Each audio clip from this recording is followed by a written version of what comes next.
when you are bringing it to the House, at least the members has to have the power to give amendments. Yesterday, what happened, sir? This bill has been brought into the notice of member only afternoon, around afternoon. Then the amendment time will be ceased till 3:30. Then how can the members move amendments, sir? Yes. This is basically you are actually bulldozing the legislation, sir. Yes. This type of legislation bulldozing is not happening in this house, sir. Yes. Sir, members have to. Why that, sir? You need to give time for amendment, sir. Sir, there are several provisions to be given amendment. There is no time at all. Okay. तो ये कांग्रेस जैसी कमिटियां नहीं, हमारी लोकतांत्रिक committee है मान्यवर। कांग्रेस के जमाने में कमिटियां होती थी जो थप्पा लगाती थी। हमारी कमिटी चर्चा करती है, चर्चा के आधार पर विचार करती है और परिवर्तन करती है। परिवर्तन को स्वीकार ही नहीं करना है तो कमिटी काहे को लिए है भाई? माननीय गृह मंत्री जी बोलेंगे।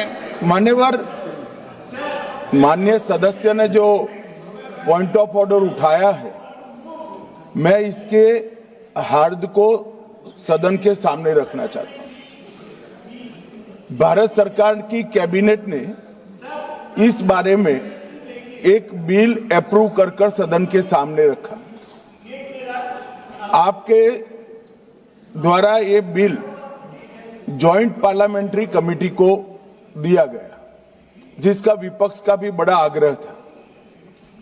कमेटी ने इस पर सुविचारित रूप से अपना मत प्रकट किया।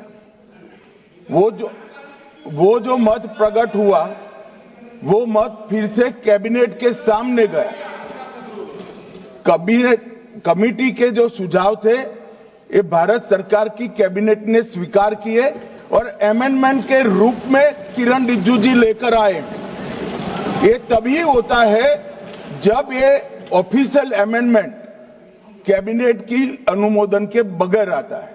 मान्यवर, मैं नहीं मानता इसमें कोई पॉइंट ऑफ ऑर्डर है और आपका ही आग्रह था कि कमिटी जॉइंट पार्लियामेंट्री कमिटी बने।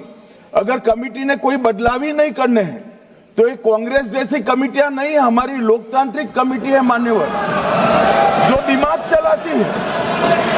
कांग्रेस के जमाने में कमिटियां होती थी जो थप्पा लगाती थी। हमारी कमेटी चर्चा करती है, चर्चा के आधार पर विचार करती है और परिवर्तन करती है। अगर परिवर्तन को स्वीकार ही नहीं करना है तो कमेटी काहे को लिए है भाई?